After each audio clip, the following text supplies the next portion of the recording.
Okay, let's start.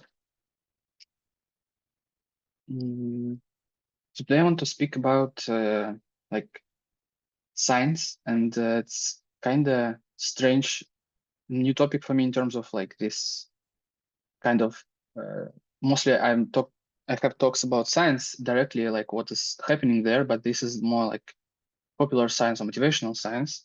So I decided to name the talk "Unlocking Science: Choice of Your Research Path," and so myself, I'm Dmitry Kamzolov. I'm research associate in MBZ UI, Abu Dhabi, UAE, and the university looks like this.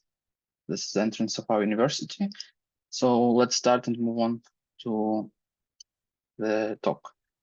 Let's start with why science. Like why you want to do science, why it's a good thing to do science, and something like this. But first of all, personally for me, I think it's interesting and satisfying to do science. Because like when you are doing science and you are researching things, it's every time it's something new. It's something that maybe I don't know you never experienced, and yeah. So there are three main stages of the research. The first stage, it is search for research. So you are searching what to research. And this is like, in my illusion, is like you have a huge space and you want to find gold or some, like, I don't know, treasure, and you are trying to dig. And what's happening in the university, normally in the university, you are trying some small things and you are trying to understand what you like. For example, like you tried mathematics. It's actually starts from school. You tried in school, you are trying at a very broad thing. So you're trying mathematics, you're trying physics, chemistry, everything. And when you're trying to understand what do you like and what you don't like. And then you're when you go to university, you fix your point, like space where you want to search next, like let's say mathematics, informatics, and something like this. And it's still very huge field, and it's actually impossible to try everything there, but it's like you're trying some small things in this huge field, like I don't know, mathematical analysis. You're trying some linear algebra, uh, geometry. It's, for example, for math. I was studying in MIPT. There we are trying like physics, informatics, even some history. I don't know, but yeah, so you're trying, and your goal in the university actually is to try more things to find what is actually you like in this specific area. And for research, you're actually trying to find something that you like to do a research about. Like next time you will understand why you're doing this and why in the university are normally doing it is broad search, or like not deep search, but broad search. So we are trying to find something that you like in the huge field. Then let's say you find something, and then you move on to the actual grinding to find the solution of some problem, or like, and this is actually the hard part, and you need to grind in this deep tunnel, and you don't actually know is there a treasure inside or not. It can be a huge waste of time, but still you are doing stuff, you are grinding in some field. Say I'm from optimization, so let's say you have some optimization problem you want to solve, or some method you want to create, and you are doing this grinding. And why you want at first to have this broad search, because this part is actually hard and you don't want to waste your time here much, but you will still waste it, believe me. And then when you doing this research, you're reading papers, you are trying to prove some theorems, I don't know, to make code works and something like different problems, right?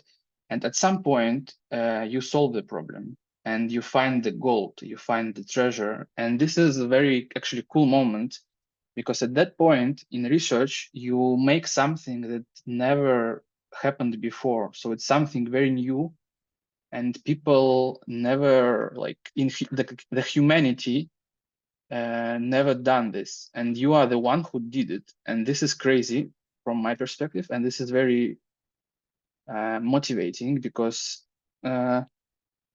like, actually you could, like, create some method that is very new and no one did something like this before, or you can prove some theorem that no one knew how to prove. And the emotion and the feeling at that moment is very, very nice, and that's why a lot of people are doing science, actually. And this very, like, second part of huge work, it's still like this very moment, it hides every bad emotions before. And this is, like, one of my reasons why I'm doing research, because it's very cool to get some results which are new for the humanity in general. Yeah. And then, unfortunately, there is a last bonus part of the research. You have to publish the paper. So you need to take this gold and drag it from this tunnel. During the research, you actually could dig a lot of tunnels, and you can switch, but I recommend to start with one and try to not switch.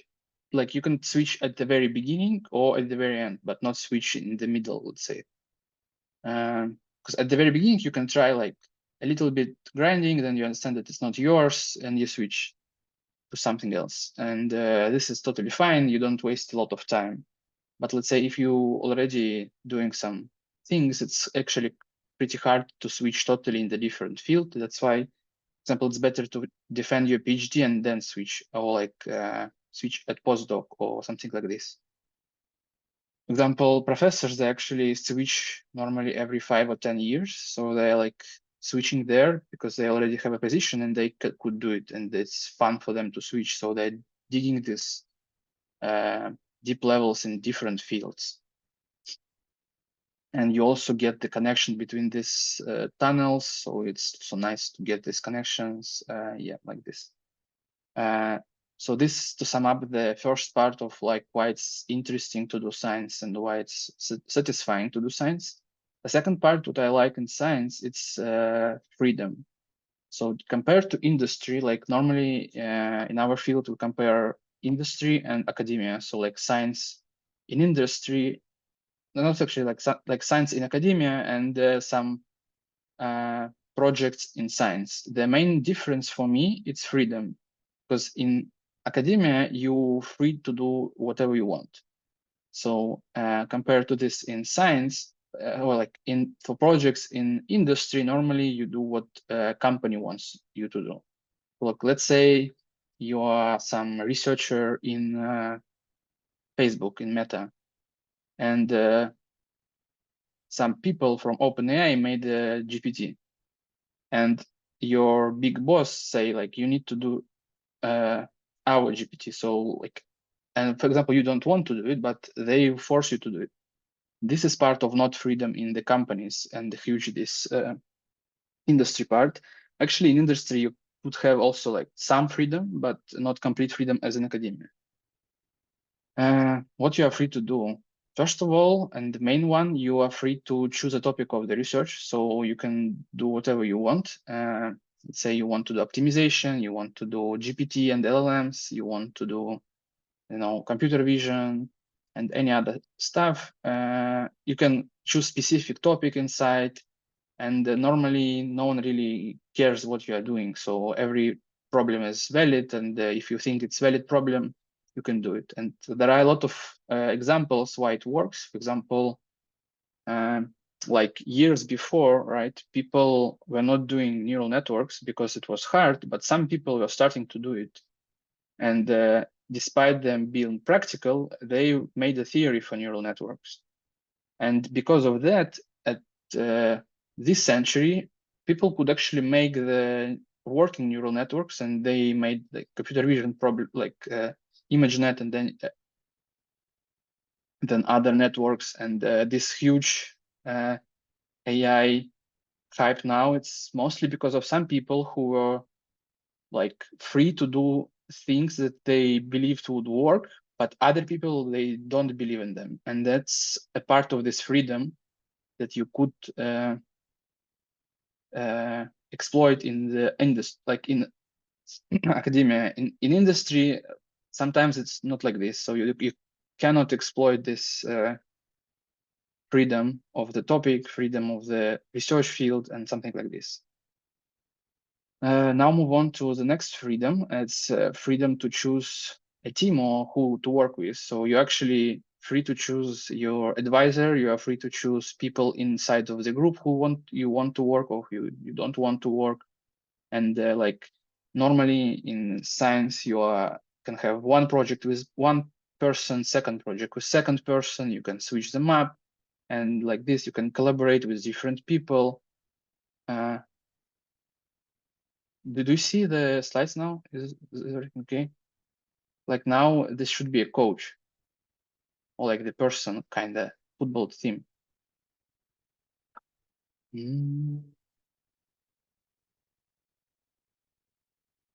me check.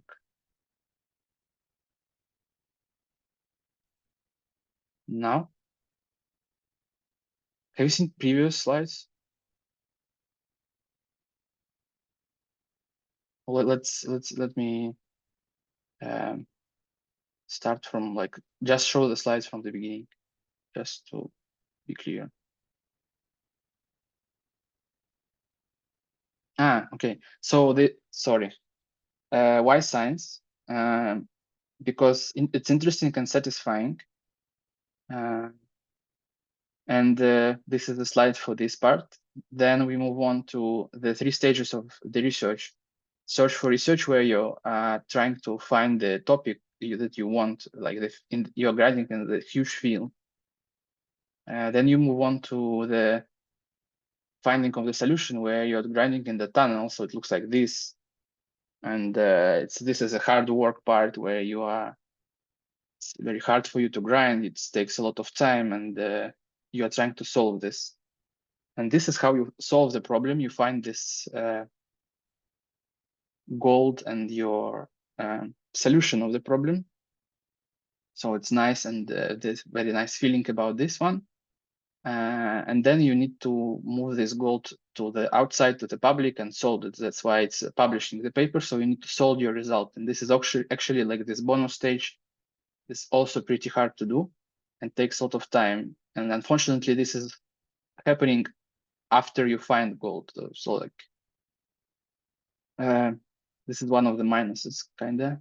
And then move to freedom. So you have freedom to choose your topic of the research. So this is like your kinda where you want to go. You want to take the road. You want to go to hike or something like this.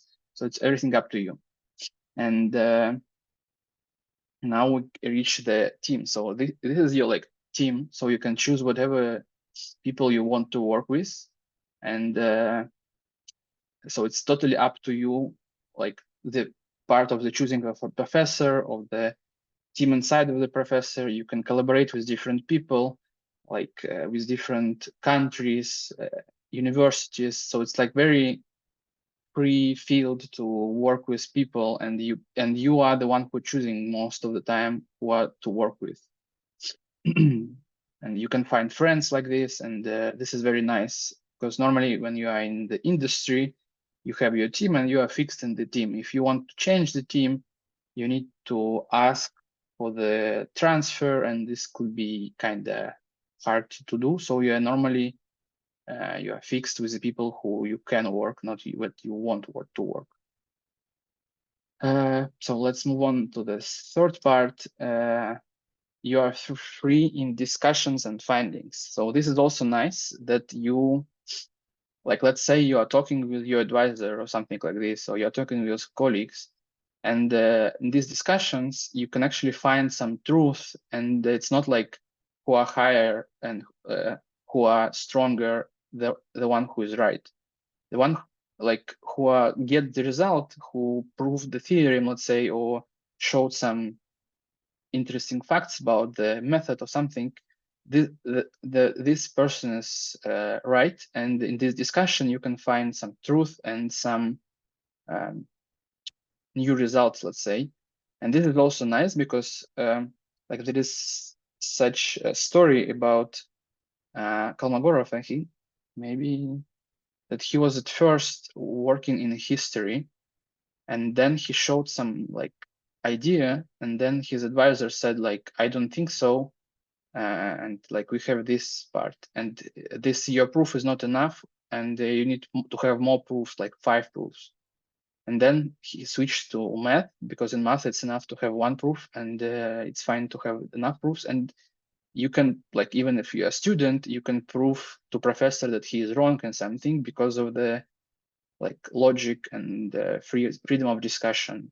So it's not like let's say sometimes in companies they would say like, this is a hire manager, he's right because he's hire manager. Then so this is also what I like in academia and in science, that you can have free discussions and free, I don't know,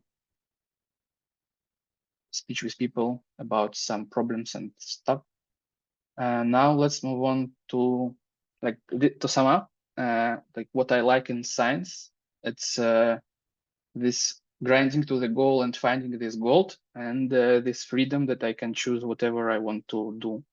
Like my topics are free to me, and like if I want to switch to something else, I can kind of easily, much easier to switch to, I don't know, from optimization to computer vision. It's totally up to me. If I can grind computer vision, it's no one will care much about it, especially at the higher level of science, like when you're a professor, it's totally fine. Now let's move on to how science. So like how to do science and how to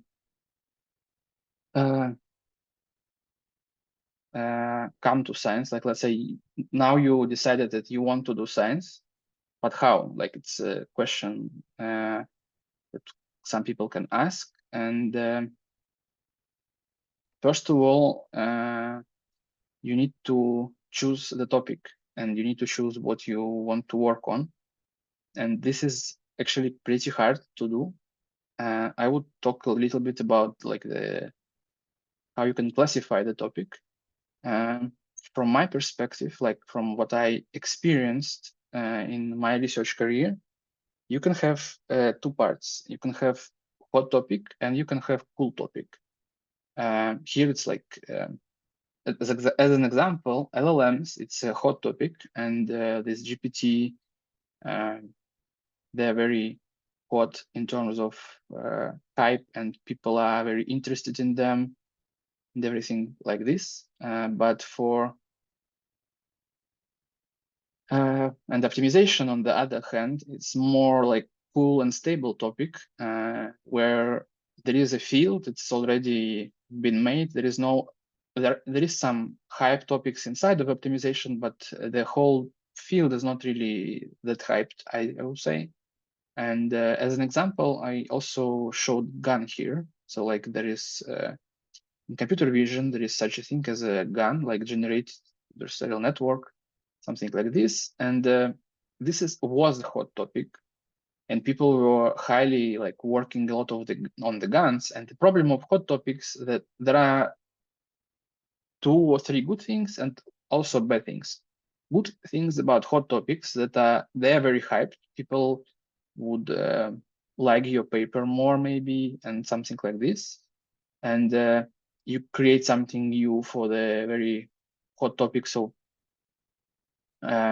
you can get more salary, more money because of the topic, because people are normally paying more for something that is hot and hyped at that moment. And this, as an example, it's like people who are now working for natural language processing and LLMs. But on the other hand, there are a couple of problems with hot topics. First of all, you need to be very fast. So it's hard to be in hot topic at the beginning, because you do something, and like, let's say in a month, somebody already did it.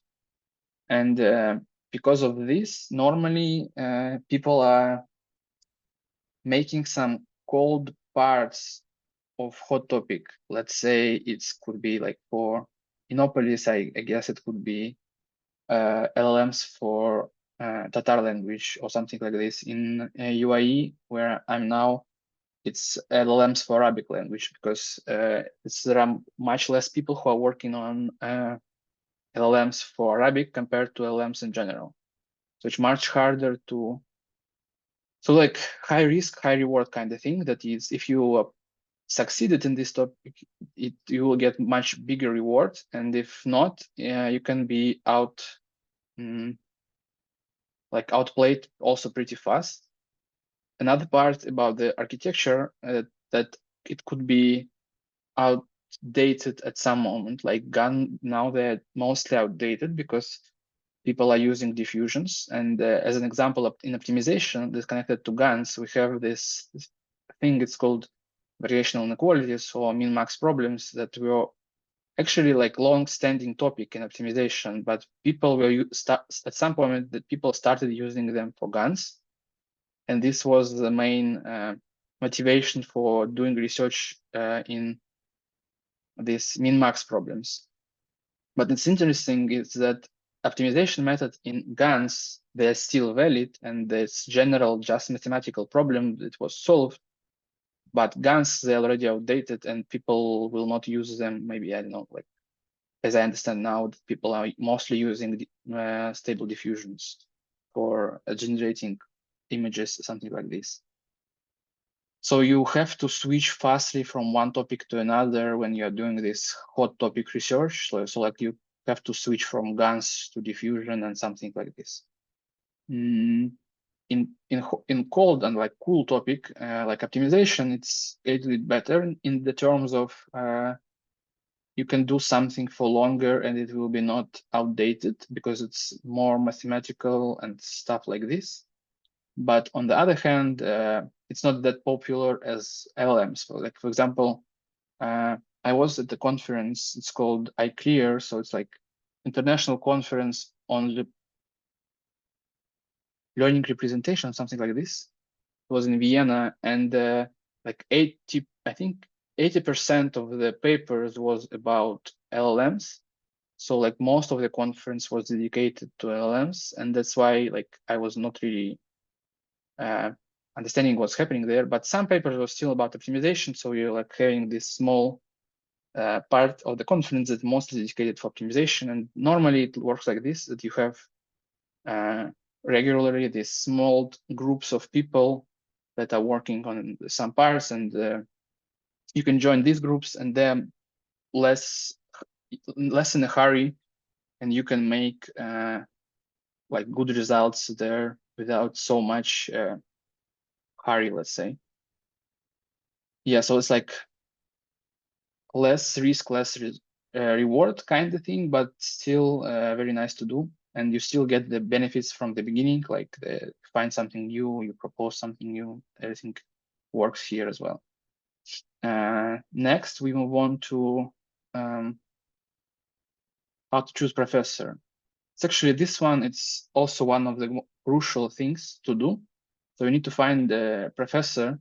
I would talk mostly here about research part. I would not talk about how money works in science, but money is also, you need to think about when you are choosing the professor, you need to, when you are choosing the group to work in, like how they're paying or not. But let's move on to the like specifically scientific part. There are different structures of the research group, and I would focus mostly on that. The first and the like very basic structure, it's called student professor, when you have 2 persons in the paper and 2 persons in the project. So it's mostly you and the professor. These groups normally are small, so professors in such groups, they have like small number of people which they're working with, like, I don't know, 5 students, 6 students, and so not a lot. And this is one of the examples. Like the professor is Yuri Nesterov in Belgium. He's like one of the main minds in optimization right now. Maybe you've heard about Nesterov acceleration, and I don't know, it's in PyTorch or some Nesterov methods. Yep, and as you can see, like this short example, there are 3 papers, and this is his PhD students. So he's as a perfect student is writing the paper with the professor. And this type of the papers, they're common, and this type of groups are also common. This structure mostly works because of the financial ideas. So like when the professor has some money for limited number of people in his group, he has like PhD students or something like this. And then he don't mostly work with them directly. The nice thing about this structure that you're actually working with some huge mind, and you can work with some very, like, get some deep ideas from him. The minus that you don't have someone who is close to you with whom you can discuss the project, because most of the time professor is still like high level, some very, I don't know, like you're sometimes you're even scared of him, but yeah, so it's like very smart person, and with on a very high level, and you're just a student, so you don't know with whom to discuss. This is a minus, and the plus is that you still can have an access with him, and the time you spend with him is much more than in other cases. The second case, it's this structure. It's called student that works with postdoc and professor, and most of the time in these papers you have 3 authors. Like this is example of Francis Bach. He's from Paris. As you can see here, like normally this is a student, this is postdoc, and the last one is professor. So like in a lot of papers you can see, like in European and some like international system, normally you have first author, it's the main author. Normally it's a PhD student or master student who works on it, or like sometimes it could be the big researcher, but most of the time it's a student. The last author, it's a professor, so it's like second wanted part to be, so like people who, there's a person who is leading the project and who is like in the lead. And in between, it's normally a postdoc who is helping, and also actually he is doing a lot of work for this project, but he's some like in between.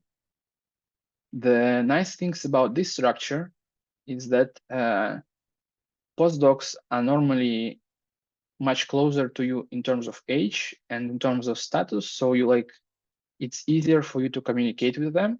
They have more free time than professors, so it's easier to you, like for you to schedule the meeting with them, to meet with them. I don't know, like in my practice, for example, I'm a postdoc now. We have Professor Martin Takac, so I'm mostly working in this structure. And some students, like we can meet in coffee shops and some other stuff. And I don't really imagine to meeting student as a professor in coffee shop. I don't know why, but it's still possible, but much in rare cases. Yep. And so here, what I like in this setup, in this structure, that you have someone who could help you and spend much more time with you compared to professor. Unfortunately, normally in this case, you have less time with professor because the structure of the group becomes more like a tree. So like he is the vertex of the tree, and if he has like, or she has like 2, 3 postdocs, which are working with like 7, 10 students.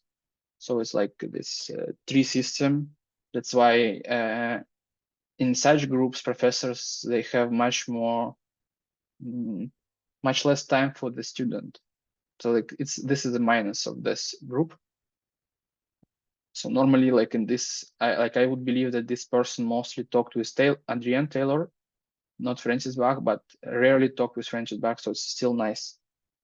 And yeah, Also, normally in these groups, they have more money because professors have some grants and something like this. And there are some like systems in different countries where you have the professor grant, where you have money for the group, or like sometimes students are free for you as a professor. So because of that, you can not pay students, but pay only for postdocs, and it's easier for you to like pay money for postdocs, and students for you are free as a professor. So that's why people are making this kind of structure for the group. And for you as a student, you need to understand what you want more. You want more to have this structure or the previous structure when you are directly with professor, and decided to go there where you want to go.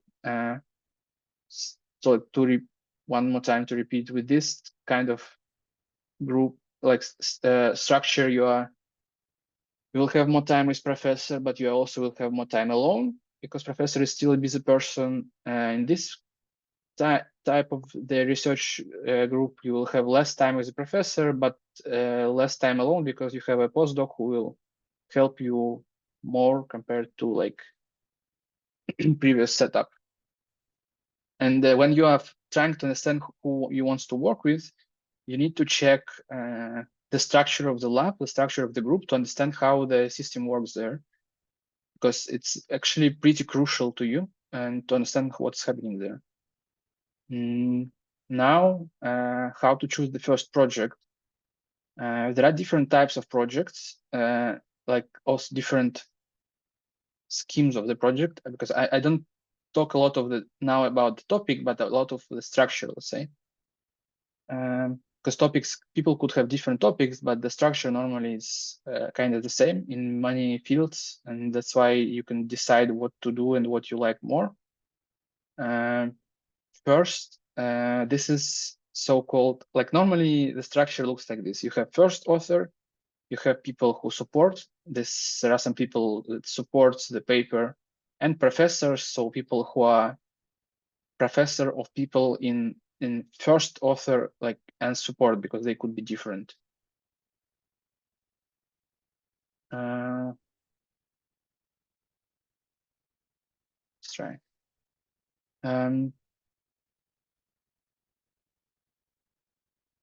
Yeah, okay.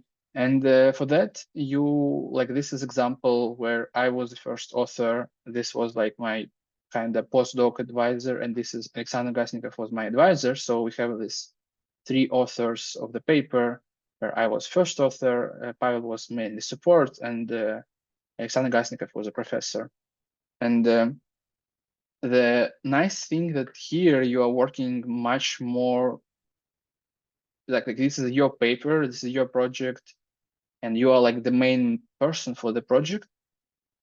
And this is the main benefit of this structure when you are the first author. The problem is that sometimes it's hard to start your first paper as a first author, because you need to spend a lot of time for this to be a first author in the paper, like, because most of the paper should be written by you. And the second case, it's when you are inside of the support. And this is example of such paper with huge name, but let's say Artem is the first author, so he's the main author. These guys, Piotr, Roman, Konstantin, Edward, they are supports. So they like helped with different stuff. Like, for example, Roman and Konstantin, they were mostly helping with experiments. Piotr was helping with some theory. Edward was helping with literature and introduction. Marcin and Alexander was our professors, and I was leading the project. So I'm the last author here. And in that case, as a student, for you as a student, could be much easier to enter the field by being in support, because still the main part would be written by someone else, like first author. It could be, for example, he could prove some stuff and you are not good in proofs or something like this. So it could be much easier for you to have a first project as a support in the paper. In my research practice, normally I'm trying to give 2 projects for a person, where the first project, he is a first author, and this is long project, because I know that the person needs to spend a lot of time for this, but it's still helpful for him or for her. And for support, it's faster paper. It could be faster published and helped to get some recognition already. And like people could go to, like, for example, to the conferences. Like some people in the support still could present this paper in the conference, and it's nice to travel and to do some stuff. Yes, this is the main difference between the structure. Normally in other fields works the same. So you have the first author who like either get the idea or write the paper, and you have other people who are working, I don't know, for experiments, helping with literature, helping with introduction, helping with writing, and some other stuff that the first author is new with that. And that's why, yeah, normally it's like this could be it's interesting to start with help and then move to the first author, because in the long run you will have mostly first author papers when you need to like defend your PhD or something like this. They want mostly your first author papers. That's why you wanted to be a first author normally in these papers and lead some projects. But it still things like, I believe that start with report is a little bit easier maybe. Okay. Now let's move on. I don't know. It's most like, I don't know, do we start now? Okay, I will finish the talk a little bit earlier, but then we can discuss if you have any questions. And now we like move on to part what science. So like what to do. And this part mostly about me. So we have most like this part about optimization. So I have mostly like divided this could be divided in 2 parts. Theoretical problems in optimization and practical problems, or like coding. For most of the papers, we need people in both, and good people in theory and good people in practice. They're both valid and hard things to do. Lastly, I think theory, like it seems that it's easier to start with practice and then move to theory, but actually to start with practice and make a nice and this high level practice and high level code and high level experiments are still hard things to do. So if you are interested to work on optimization, you can understand like, are you interested more in theory or in practice? And you can write to me and discuss some stuff. We have a lot of projects on like second order methods, first order methods, adaptive methods, very different topics, and we can discuss what you like more and what you want to work on. And there are also some very practical papers where you don't need much theory, where you can just solve real life problems which are not which are hard to prove, and get more practical one like this. Okay, now a little bit where I'm working on now. I'm working in NBZ UI in Abu Dhabi. It looks like this. So it's our university. It's like what the letters means. It's Mohammed bin Zayed. It's like the name, University of Artificial Intelligence. So like this university is specifically focused on artificial intelligence, and we are working mostly on AI and machine learning. So we have 5 departments. It's computer vision department, machine learning department, NLP, robotics, and computer science. So it's mostly for master and PhD students. There is no bachelor degrees in the NBZ UI.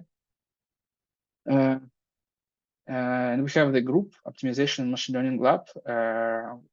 Mostly there's 4 people, but there are a lot of students. So like these 2 professors, there's Martin Takac is my professor, second professor is Samuel Horvath. And the three postdocs, it's myself, Eduard Gorbunov, and Ruben Solzabal. Eduard is also working on optimization, and Ruben, he is mostly working on reinforcement learning. So we in our lab, how it works in our lab. So we are coming mostly every day to the university, to the lab. We have tables for master students and PhD students. It's open space. For postdocs and professor, it's some small rooms where we can work. And yeah, the nice part about this that you can discuss ideas immediately with people. So you don't need to call them, book them, or something like this. You can just like come to their place and ask, like, what do you think about this? Could you describe me why this idea works or not? Like, what do you think about this idea or not? So it's very nice. But still we have freedom, like we can communicate and work in remotely, and so like we are kind of adaptive in these terms. Most of the students, they are enrolled for master and PhD programs, but some positions we have internships, so people could come to our professors or us and work with us for like 1, 2, 3 months. You would be paid and you would get, I don't know, dorm to live, flight tickets, everything would be covered. And so this is nice practice and internship when you can visit some university outside of Russia. So I was like visiting some parts before like this, and it was interesting experience. It doesn't force you to move there, but as an experience, it's a nice practice. And to get that, normally you contact the person from the lab. Depending on the amount of money in the lab, you either normally you start some project, and after one project remotely, you can get this internship, but it depends. So yeah, there are also different labs and departments who are working on different projects, like I talked before, like NLP, CV, ML, and other stuff. Their system is the same. So I think it's, I know that our university works like this, KAUST works like this. In Europe, you mostly have less funding, and the students there, they are on professors' money, and that's why you have to pay for PhD students. Here, university paying for PhD students, so professor don't need to care about money for PhD students. This is like the difference. You know how it works in Innopolis? I think in MIPT, students was also on university, so they were paid by university, but the amount was kind of small, so it's kind of combined that you get money from both professor and university. So yeah. I personally myself, I collaborate also with different, like with MIPT, with different universities in other countries as well. So if you want to discuss something with me or work, you can message me. Yeah, this is my contacts, and now we can move to questions. Because I firstly like decided to make a smaller talk in the first part, but like save more time for questions if you have them. Maybe you are interested in something. I can just tell some stories from my research career, something like this. Yeah, to ask, you need to raise your hand or write something in chat. And then I will unmute you.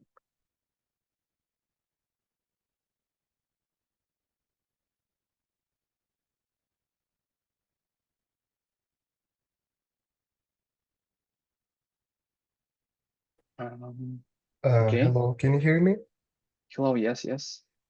Okay, I had a question. So in software, we have like different software development methodologies like Agile and Scrum.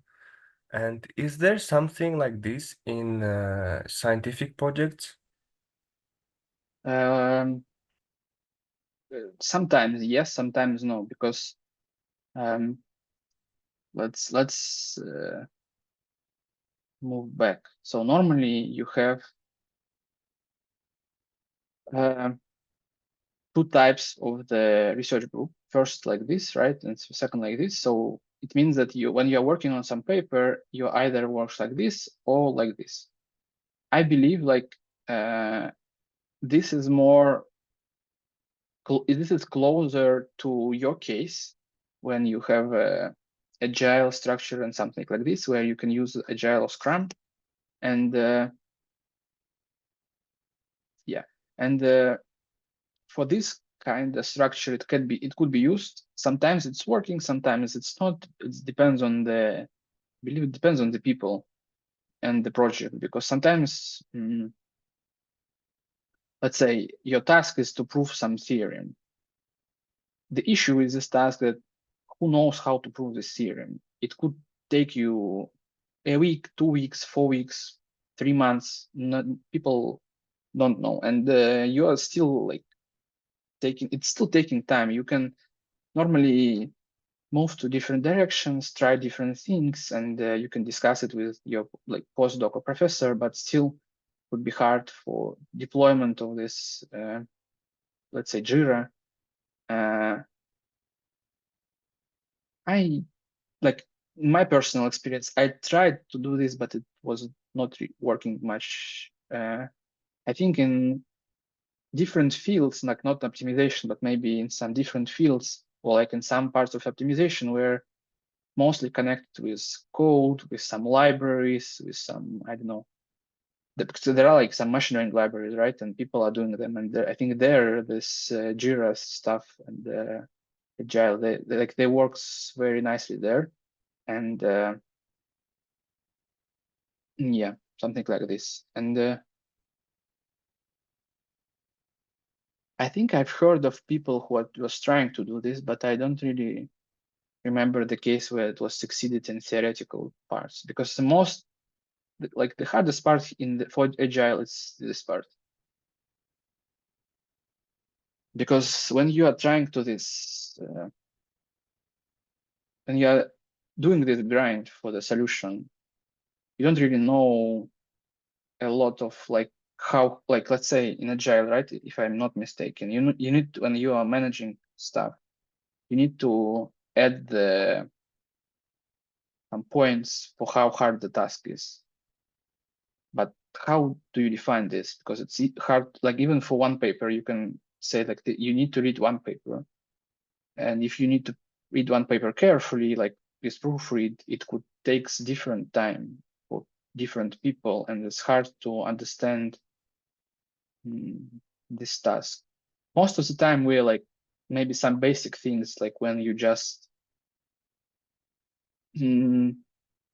writing what you need to do, what tasks are there, and like what is happening currently in the project, but not really this burn charts or something like this. Like I don't remember anyone who were using these burn charts, for example, for showing that the group is working fine or not. No, if I answered your question, but thank you for the question. Yeah, I think I will still try to use it, but I don't know.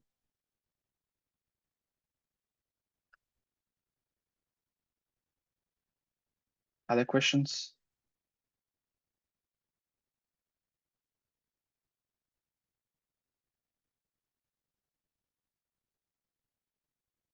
Yeah, I think you should be able to mute. Hello, good evening. Thank you very much for your presentation. Can you hear me? Yeah, I can hear. Thank you. Thank you. Thank you. My question is about how do you choose where to publish your work? Okay, so this is, yeah, good question. There is a simple answer and a hard answer. Simple answer, you don't choose, the professor choose, because you don't have this. It's not your point of set. like the professor knows more than you where to publish, and normally he cares more about where to publish, not you, because let's say he needs to cover some grant money or something like this. And that's why he chooses where to publish the paper. In practice, there are some like well-known venues for, how to, let me show one website for this. Wait a second. Sorry.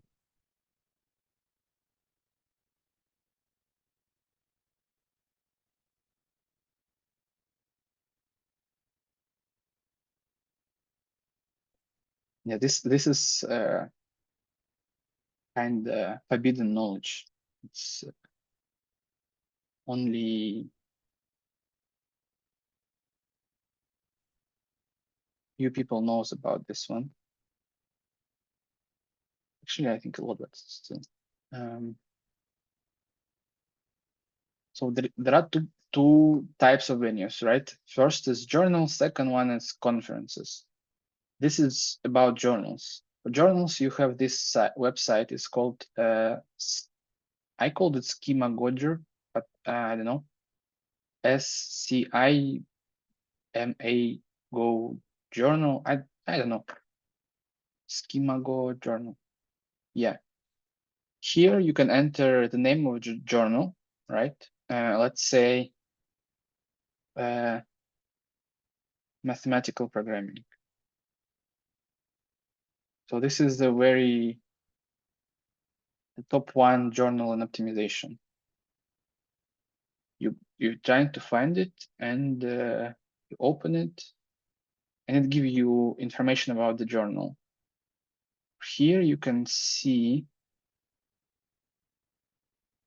where is it? Sorry. Yeah, it has this number H index. Bigger the number is better. It has the subject area and category. So here is mathematics and software, computer science. And it has this quartiles. It's called Q1, Q2, and Q3, and the history of the quartiles. So here you can see that it's mathematics and software, it's Q1. It means that it's in like the best part of the journals, top 25% of the journals for this topic.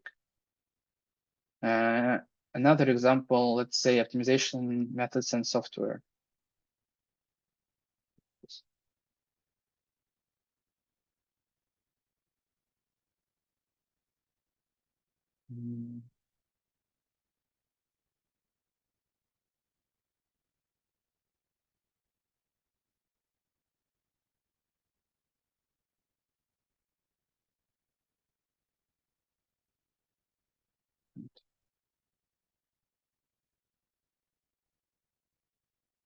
Sorry, it's laggy. Let's talk so like there are some journals, and here you can check the level. Normally you want to have your good papers that you believe are good in Q1. And sometimes you have a bad paper or like not good enough paper.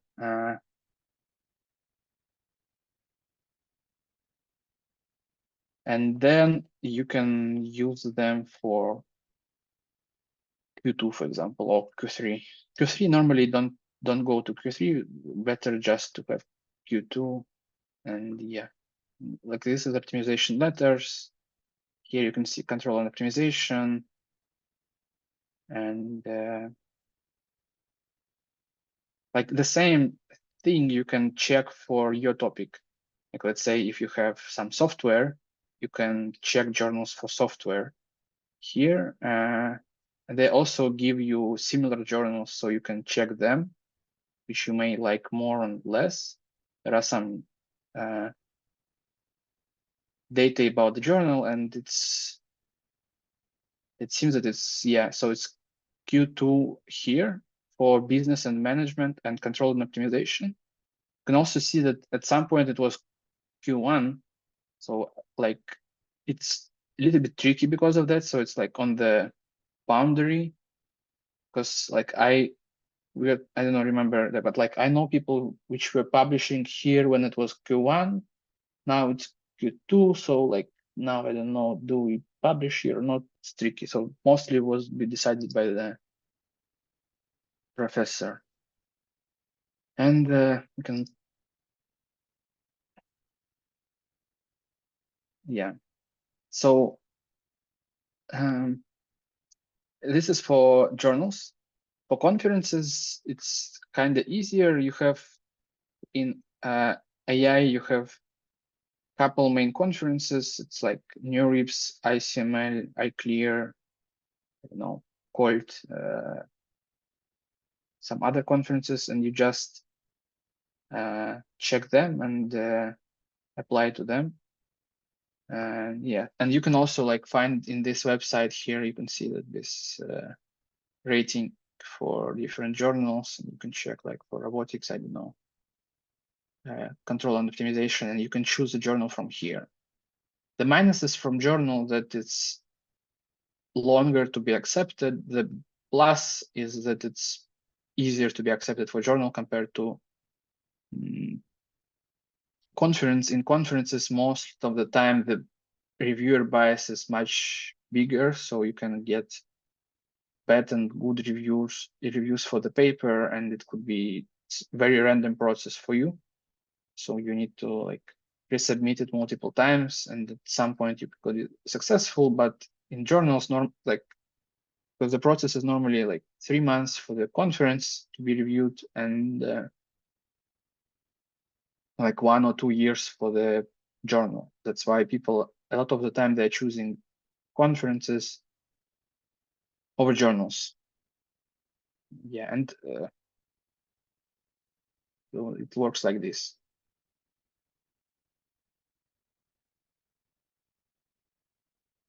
This is like my favorite journal. I don't know.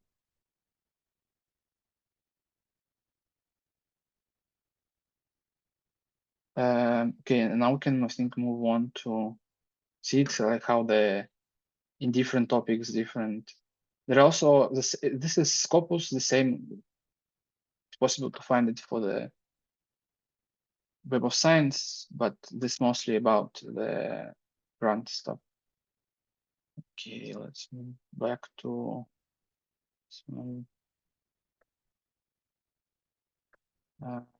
chat.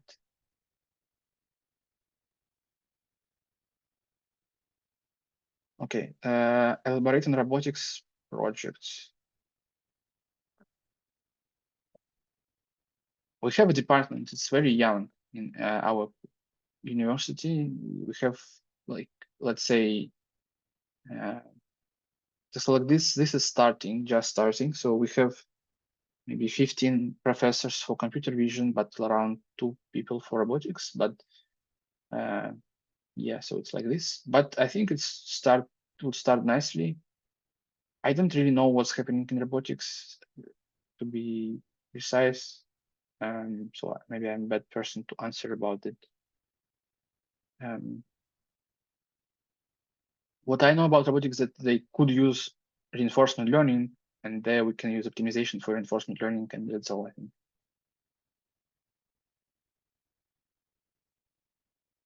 Next question.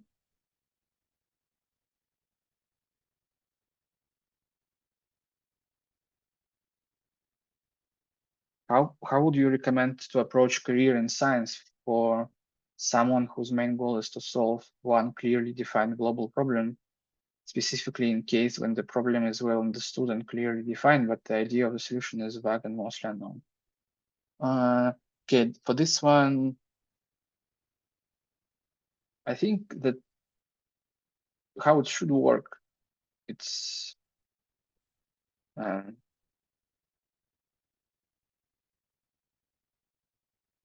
what example to choose? Like there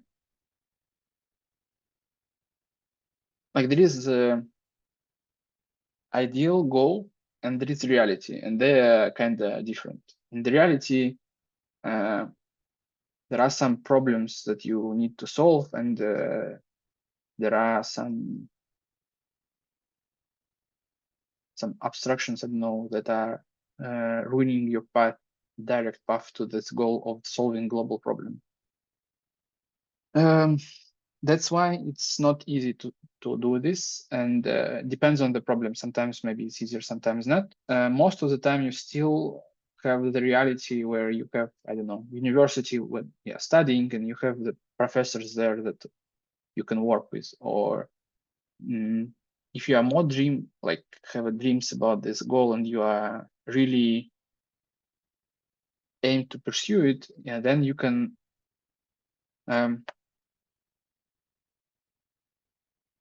let's imagine some examples, right?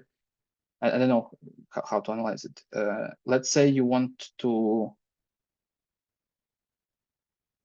solve plastic problem in ecology, right? This is a global project, a global problem, like you want to solve this, but it's hard to understand what you need to do. One of the things that you can just Google stuff and then trying to find what are the current solutions, blah, blah, blah, like this. And then you can find, for example, people who are working on it. And you can write a letter to them and say, I want to help you. How can I help you? And you can message different people, and some of them could answer to you like, okay, we need your help. This types of research is interesting for us. Do you want to help us with that? And then you work on this. Sometimes the problem is that you will be not paid for this, but if it's your goal, then it's fine.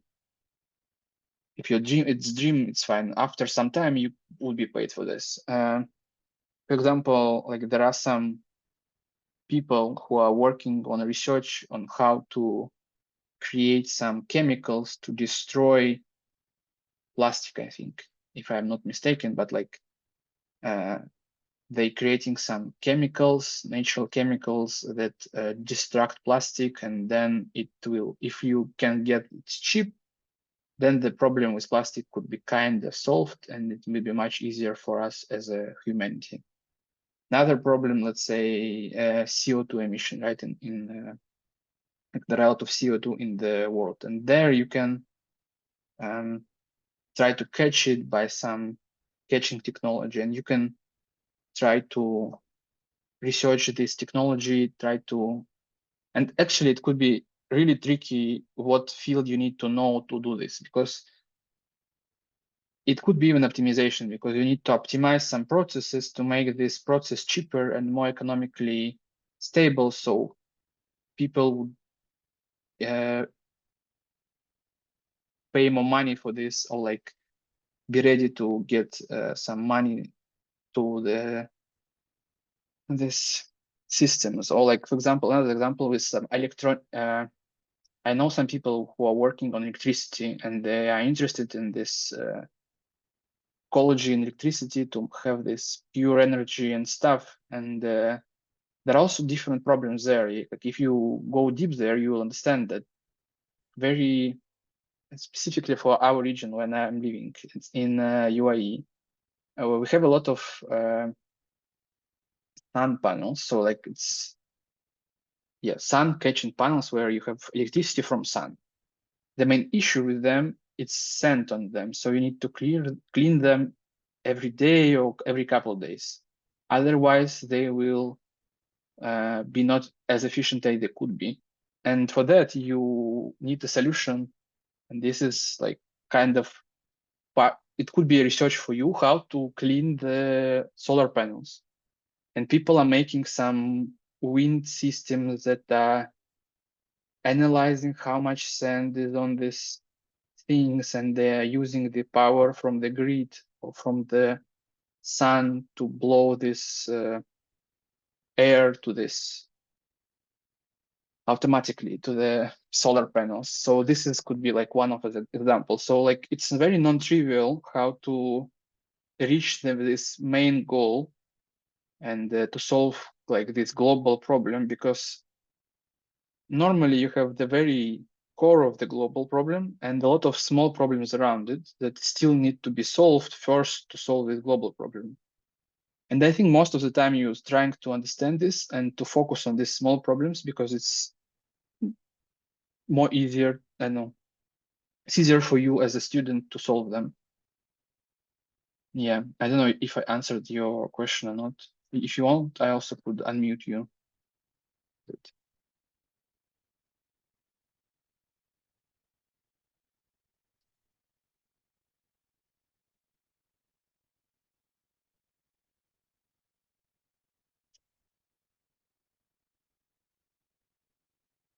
Okay, thank you.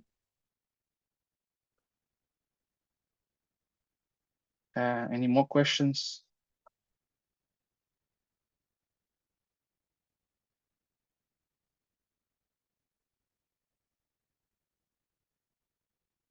Yeah, also, you can, if you want, you can, oh, sorry.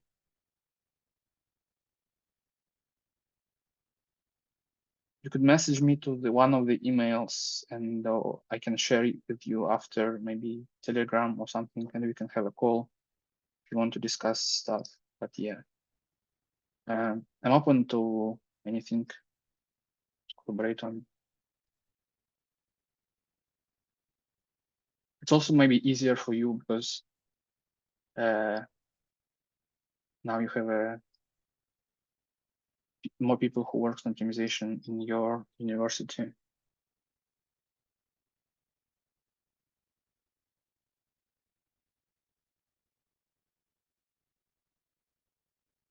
Okay, since no question, I don't know, let me to sum up.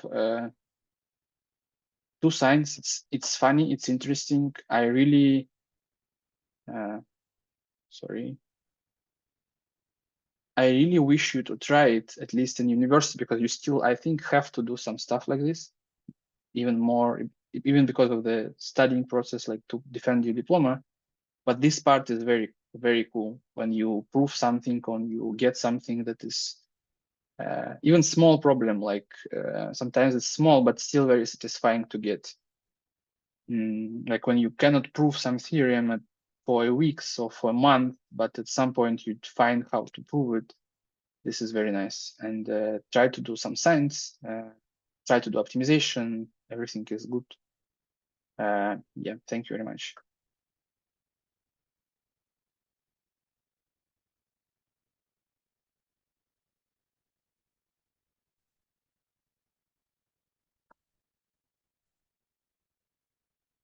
I will have messages. Okay. Thank you.